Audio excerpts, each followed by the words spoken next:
All right. After many technical difficulties and some screaming, I am ready to get into Dawn of the Jedi Into the Void Part 5 or Chapter 5. Um, I for, I got my new computer and I forgot to download the Kindle um, program for it. And that's what I've got is for this book in is Kindle. So um, and boy, do they not make it easy on you. Windows tells you, well, you already own it. No shit, I need to download it again. And Amazon makes you go around your ass to get to your elbow to get it again. So, anyway, now that I have it and we're up and running, let's jump into this. So, we're on Chapter 5, Sharp Edges. And as usual, we start with a quote from one of the Jedi Masters. It will be the great journey. Journeyers may walk or ride on beasts or in mechanical vehicles, but it will be their first self-sustained adventure across Tython's surface, visiting each temple to learn and refine their talents in the Force. Tython is a tumultuous place, and our new home still has countless hidden corners and depths unplumbed. Every journeyer will encounter different dangers. Many will find their travels treacherous and troubling, and there are inevitably some who will not survive. But to exist in smooth balance within the forest, one must first confront its sharp edges. That is by Nordia Graal, First Temple Master of Padawan Kesh, 434 TYA. I like the sense of floating. For someone like me, it's freeing.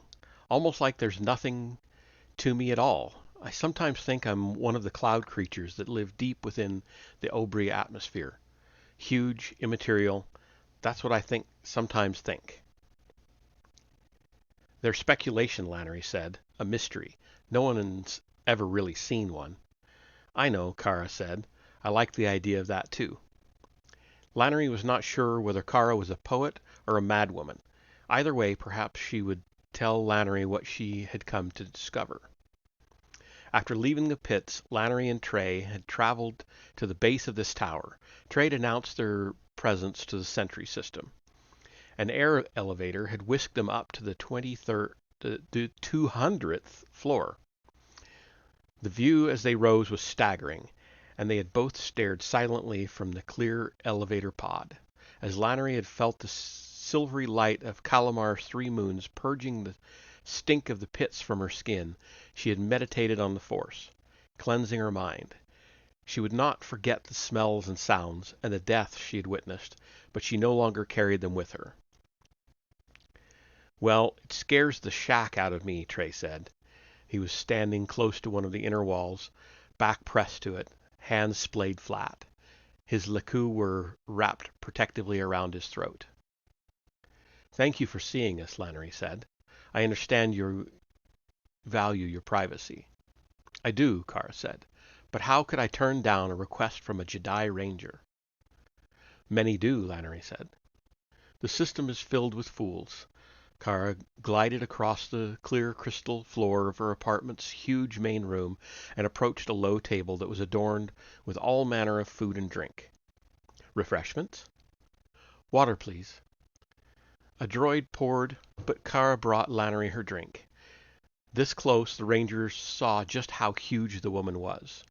She was human, but her immense size made her appear like a different, unique species. She rode on a suspension unit that was hidden by her flowing robe. She was bald, as if her head had outgrown her hair. And where her robe parted, Lannery saw rolls of heavy flab and pale skin. There was a perfume to her that was not unpleasant, but beneath that was her own natural stench. Her arms had been artificially lengthened so that they could reach around her girth. Her face was so bloated that her eyes seemed to stare at each other. But however freakish she appeared, Lannery knew that she could not underestimate Kara for one moment. Handing the drink to Lannery, Kara held on for just a moment too long, staring into the ranger's eyes. "What?" Lannery asked. "A Jedi, so pure," Kara breathed. "Forgive me. It's been years." Those enigmatic words hanging in the air behind her, she floated back to the table and started eating. Lannery took a sip to steady her nerves, looking down at her feet as she swallowed. This huge main room of the apartment was cantilevered over the top of the high tower, and its floor was composed of thin, incredibly clear crystal. It gave the impression of standing on air, and at midnight the view below was staggering. Lights shifted and moved on the ground below, passing along the network of streets and squares surrounding the immense structure. And closer to the floor's underside, the flashing nav beacons of small cloud cruisers and other craft darted back and forth around the tower. Lannery glanced at Trey. He was still at the edge of the room, trying his best not to look down, but he was also close to the door. She thought perhaps it was not only fear that kept him there, but caution, and for the first time she was grateful for his presence. "You'll know why I'm here," Lannery said. "I will?" "My reasons already seem more widely known than I'd like." "Ah, yes. I heard about the attempt on your life." "Is that what it was?" Lannery asked. "A Noghri assassin explodes himself close to you. What else could it be?" Unwillingness to be caught, Lannery thought, but she did not reply. "Yet you have me at a disadvantage," Kara said. "I never leave here. I exist for myself and by myself." "I'm sure you have a long reach," Lannery said. She saw Trey breaking a smile behind Kara, but kept her own expression neutral. "I make provisions to know what I need to know," Kara said. She laughed softly. "I'm very, very rich. My businesses run themselves, but I still feed off information. It's my obsession, and the only true universal currency." "Stargazers," Lannery said. She watched for any reaction, but other than a slight pause before replying, Kara gave nothing away. "I know of them. Little to do with me." "You fund them." "I donate. They're a charitable cause." "A sect of madmen," Trey said. "Only to those who don't understand." "You'd seek to leave the system?" Lannery asked. "You wouldn't?" "No." Lannery shook her head, confused. A strange question. "This is home." Kara stared at her, and for an instant Lannery felt something strange, as if an outside consciousness were scratching at the wall of her mind. Then the feeling was gone. But she tried to grab hold of it, analyze. It was like nothing she had ever felt before. "Have you ever been to Fury's Gate?" "No," Lannery said. "I have," Kara said. "Many years ago, before I became like this, I was quite a traveler. It's a minimum of 300 days to reach that small planet, and not many make the journey. There's really no reason to go there. But I felt the need, the urge to push my boundaries. I've always felt that way, and I've done so physically as well as mentally. Even my appearance is a product of that urge. I spent 20 days there at Fury Station, and most of the time I simply looked out into the deep core, out beyond anything anyone in the Titan system knows. I wanted to see the glimmer of a sleeper ship returning, one of those craft sent out over the millennia to return to the wider galaxy. I wanted to travel onward myself, but knew that death would likely be the result. But even since turning my back on Fury Station and returning here, I have continued to look outward." "Gazing at the stars," Lannery said, and she remembered so much about her young brother. His anger that their ancestors had been brought to Tython, his wishes, his interests. They had never been her own, and yet there had always been that place inside her, the troubling presence of dark and light dancing their own fight. "I'm not ashamed of it," Kara said. "Many in the system look outward. Most only in their dreams, because day-to-day life doesn't allow otherwise. But me, I'm rich. I can invest." So you give the stargazers money to seek a way to leave? Kara shrugged, and her immense body shivered and shook with waves of flab. You know my brother. Brother? Her confusion seemed genuine. Dalian Brock. That shuddering shrug again. Honestly, I've never even met them. I fund several of their small temples around Kalamar. Give them somewhere to meet and talk. I pay for their contemplations. She turned away from Lannery, perhaps to lie. They are only one of my interests. Lannery tried to touch Kara's mind, but could not. The woman was a riot of feelings, thoughts, sensations, and if there was sense in that white noise, Lannery could not find it. They're more than just a project to you, Lannery said. I'm a dreamer with money, Kara said. So you fund them out of pure philanthropy? Yes, Kara continued, grazing at the table, eating such dainty amounts for a woman so huge. I hear of Gree technology, Lannery said. Again, she watched for a reaction. Again, that strange scratching at her mind. Perturbed, she reached out, trying to sense who or what might be trying to read her. But there was nothing. Perhaps the feeling really did come from the inside. Maybe such questions were touching hidden desires planted there all those years ago by her younger brother's interests. However much she tried, she could not deny her fascination with what had come before Tython. Kara glanced at her and then started eating some more. The Gree. Lannery pressed. The woman turned her back on Lannery once more and settled closer to the table, her hover system gently touching the crystal floor. She sighed heavily, seeming to change shape within her clothes. Her shoulders relaxed. I'm tired, she said. Your audience is over. Speak to the stargazers if you must.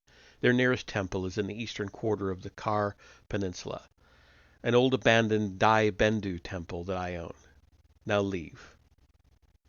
I haven't finished, Lannery said. Tython, the whole system, might be in terrible danger from what your stargazers are doing.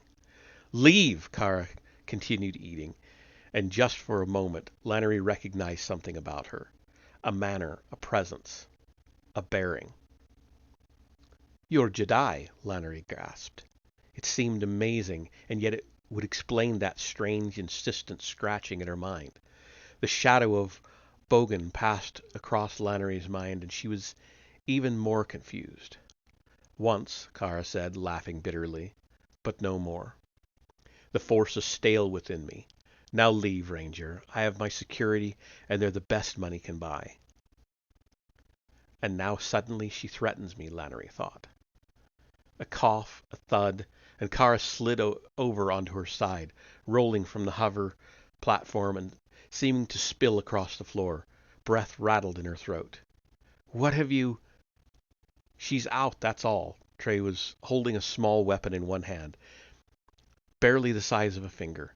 Stun tube. It carried one charge, but was effective for several hours. Or maybe less for someone of this size. He raised an eyebrow. So now that you've spoken with her, do you want to find everything she wasn't telling us? You'll bring her guards down on us, Lannery. Lannery looked around the large room. She could not help partly agreeing with Trey's actions, and whether she liked it or not, the time for talk was over. Now that it's done, we won't have long. They started searching. Trey was haphazard, pulling open cupboards and throwing aside cushions from the several huge low seats that lay around the palace. But Lannery tried to concentrate her efforts. She let the force flow and sought where a Jedi might hide her secrets. Was she once really Jedi? She wondered, or did she merely say that to confuse me? Kara was a player of games, that was for sure, answering some questions and dodging others. She seemed very open about her desires and ambitions, yet there was still a mystery to her, and something far deeper and more complex than this fat woman confined to her own apartment.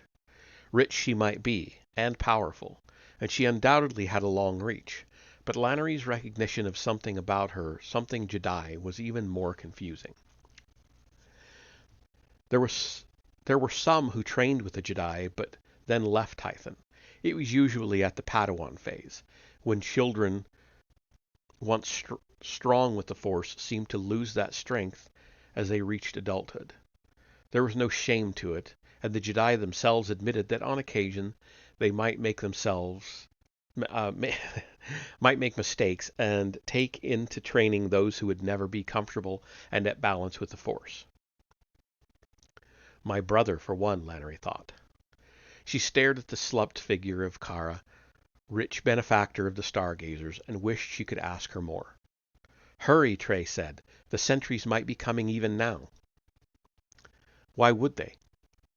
Like she said, the best security that money can buy. They'll have sensors for weapon discharges.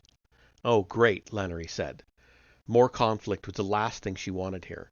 Her brief time on Calamar had already been more eventful than she'd hoped.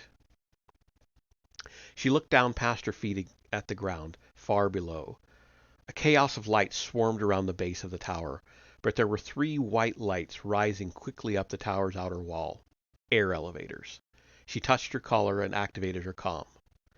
Ironholds, I need you to bring the ship. We're on the 200th floor of Gaz Spire, 8 kilometers southeast of the landing tower. Nothing. Did you hear me? Ironholds answered, a splutter of static and groans. As usual, he sounded like an old man being awoken from a comfortable sleep, but she already heard the background whine of the Peacemaker's engines being prepped. What? What? Trey asked. Company will be leaving soon. His wide-eyed fear could not have been feigned. Leaving how? Let's worry about that when the time comes. Now search. Lannery turned and faced the wide panoramic windows looking out over Rolyan Archipelago, trying to relax, remembering her Force skills training, and relishing the balance she could feel inside.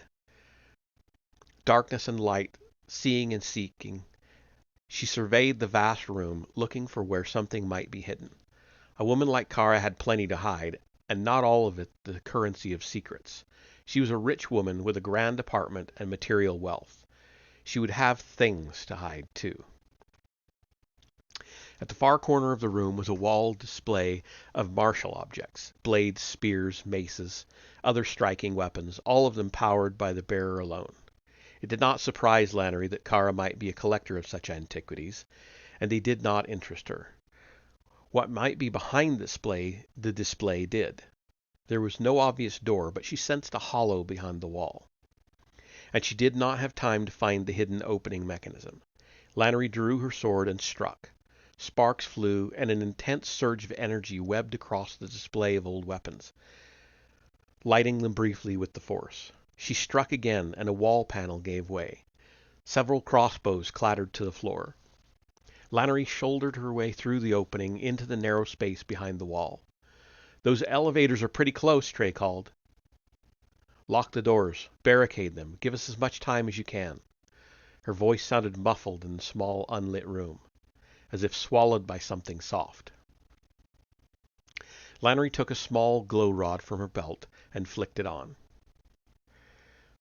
The light flooded the room, and seeing what was in there gave context to the curious, musty smell. Books. Perhaps a dozen of them, each sitting on a plinth in a separate display case. It had been a long time since she'd even seen a book. Her parents had one, an old instruction tome written by the great Jedi Master Shalmar more than 3 millennia ago, and they showed it to her whenever she asked. She loved the printing, the care and attention that went into the production processes. But these? She opened the first case, caught a whiff of must and age, and as she opened the book she realized that it was unique. Not printed, not mass-produced. This was handwritten. Trey's voice called, muffled by the wall between them. They're outside! Lannery knew that they did not have very long. Ironholds, how far are you? Her droid replied that the Peacemaker was moments away. Good. Drop low, wait until you see me, then come in close. A quizzical buzz from the comm. Don't worry. You won't be able to miss us.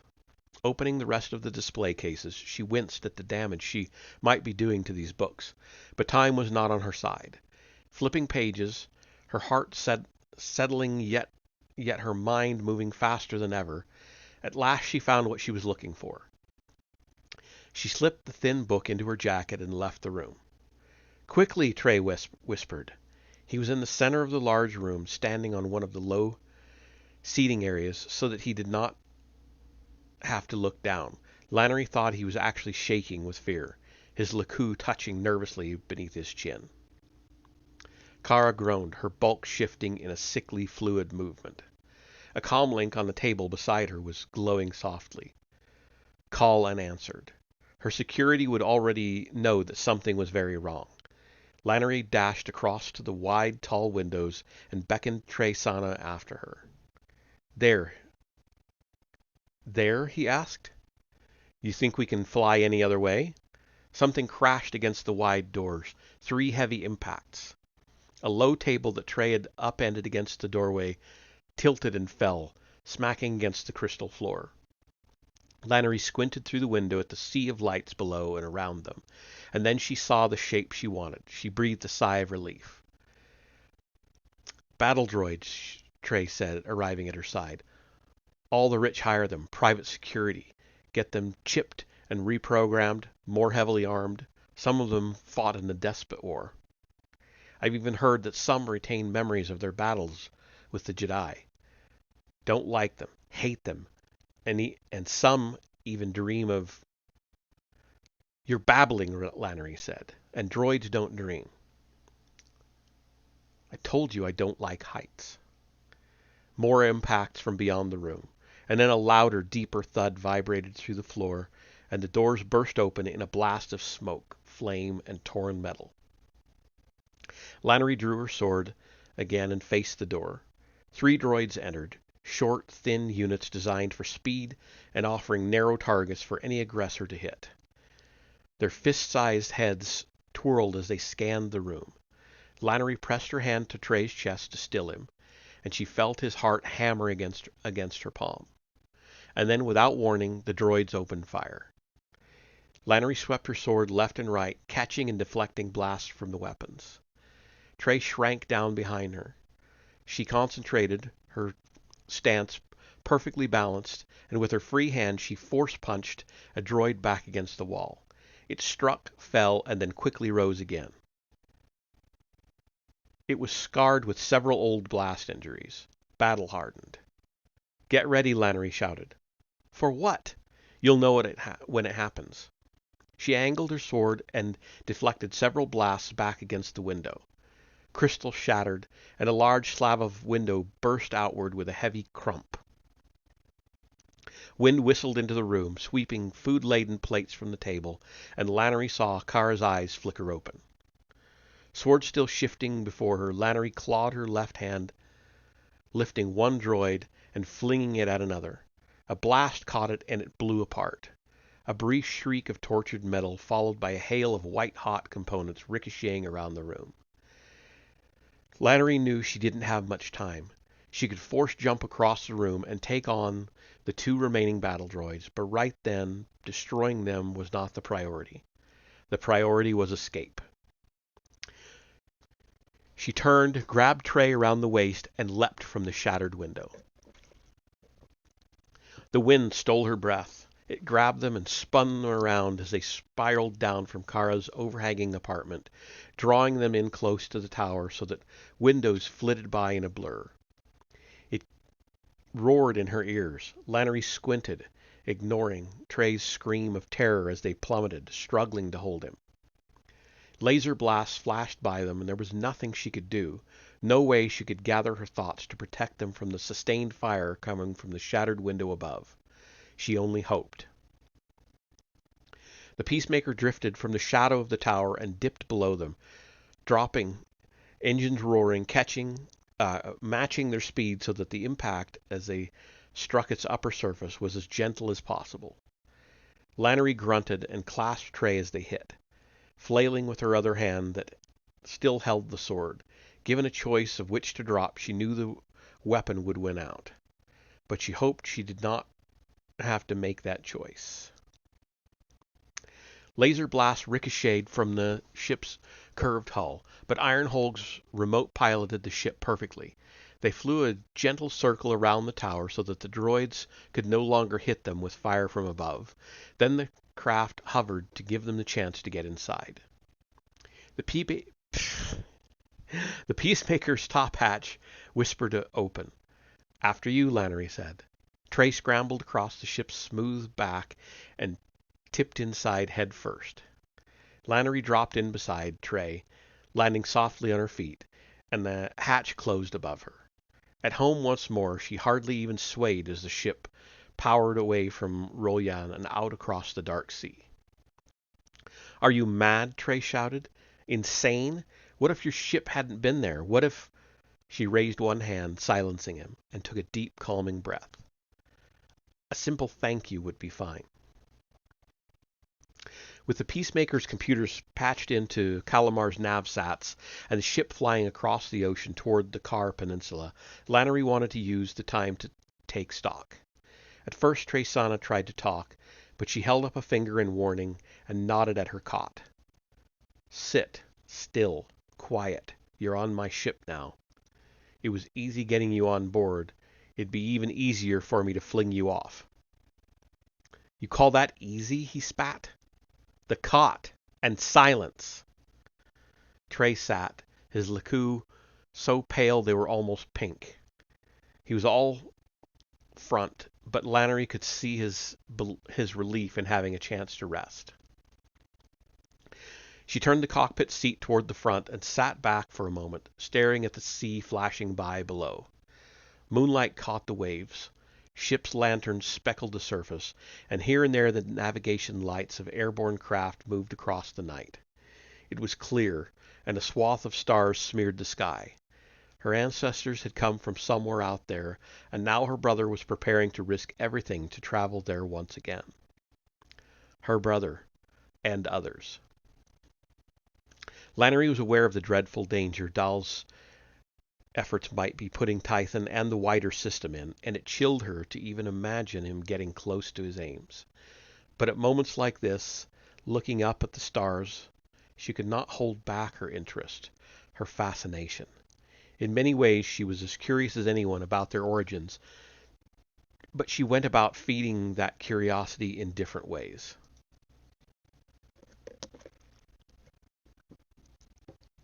Kara had appeared quite open about her affiliation with the Stargazers. Her Jedi past was a mystery, especially as she now exuded dislike for their society and beliefs. If the information she imparted was correct, she had willingly sent them to a Stargazer temple, and perhaps one step closer to Tao. Yet she had also been hiding secrets. Lannery had brought one of them with her. Quietly, she took the book from her jacket and placed it on the control panel before her. She sensed no movement from Trey. If he had so much as stood from the cot in the living area behind her, she would be aware. And she did not need any Jedi senses to know this. The Peacemaker ship was as much her home as the one with her parents had ever been, and she knew every waft of air, every creak of loose paneling, and every shadow cast by the ceiling lights or control panel indicators. She was safer here than anywhere. The book was leather-bound, its cover worn around the edges and blank.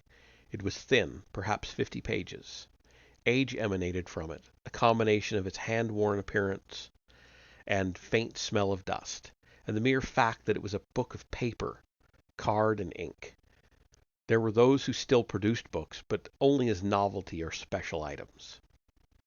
This was the real thing. How many have touched this, she wondered. How many have stared at it as I am now, readying themselves to see inside? Haunted by history, the scent of lost times, the feel of ages, it represented something that no flat screen or holo display ever could. She opened the cover and looked at the first page. The little that was printed there was in a strange symbology she only faintly recognized. She ran her fingertips across the page and felt grittiness beneath them. the dust of ages. Stroking a pad on the arm of her seat, she listened for Trey as a small globe rose from the Peacemaker's control panel. He was silent and still. Lannery picked up the globe and twisted it to aim at the book. It floated across her right cheek, and then she touched the pad again, and it flickered on and started to hum softly. A faint blue light splashed on the book, and beneath it the symbols started to shiver. It took longer than she had expected. The print seemed to flow and shift, though only within the globe's blue light, and at last the shimmering settled into words she could read. The Gree, and everything I've found of them in the old city. The name below was Osamael Or. Yeah, Osamael Or. And that name rang in Lannery's memory. Frowning, she leaned back in her seat and closed her eyes to concentrate. Who was it? Where did she know that name from? She looked again out at the stars, so far from everything she knew and loved, and the concept of exploring came to her. What was she, if not an explorer, a ranger of the Jedi, a traveler of this system that still contained countless unknowns, even though it had been inhabited for 10,000 years? There was so much more to know. Mysteries, confusions, ambiguities. There are depths, she whispered. These, too, were the words of Osamael Or, and she remembered where she had heard them before. A bedtime story from her father told so long ago and never remembered again until now.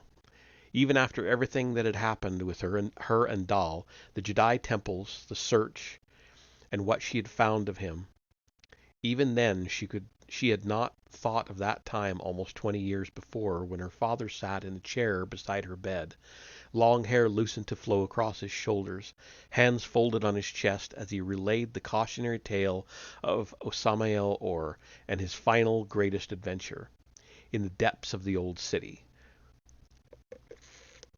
where he insisted there were secrets still to be found. So he embarked on this next expedition alone, because by then no one wanted to go with him anymore. They said he was mad. They said there were more important things to do across Tython, and that the surroundings were too dangerous. This was 9,000 years ago. You have to remember, back at a time when dreadful force storms still ravaged the planet, and the Jedi were sometimes swept along with them, instead of taking power and balance from them. There were many like Osamael Or back then. Frontiersmen, they called themselves, but for Osamael Or, the greatest frontiers did not necessarily exist at the greatest distances. So he went down into the old city on Tals alone, and he was never seen again. They searched for him. His family felt a sense of responsibility, though they thought him mad as everyone else. So they looked, but nothing was ever found, and no one was willing to go deep. There are depths, Osamael had told his sister the night before he went, and she repeated his final words whenever anyone asked her about her brother, because she was the one member of the family who insisted he was still alive. He's still exploring down there in those depths, she said. He's going deeper and finding more, and one day he'll emerge with news that will astound us all. But he never did come back, and that's why the old city is such a dangerous place, my sweet Lannery, because there are depths. Osamael Or's diary, Lannery whispered. Odd. For her to be holding this, now, 9,000 years later, he must have come back. A chill went through her, as if someone from a great distance touched the deepest part of her and knew her. She turned the page and started reading. And there ends Chapter 5. And I am going to call it there. That was 40 minutes of reading. Not too shabby, I guess. So that will take us to Chapter 6, Old Myths. next Wednesday at 7 p.m. See you then.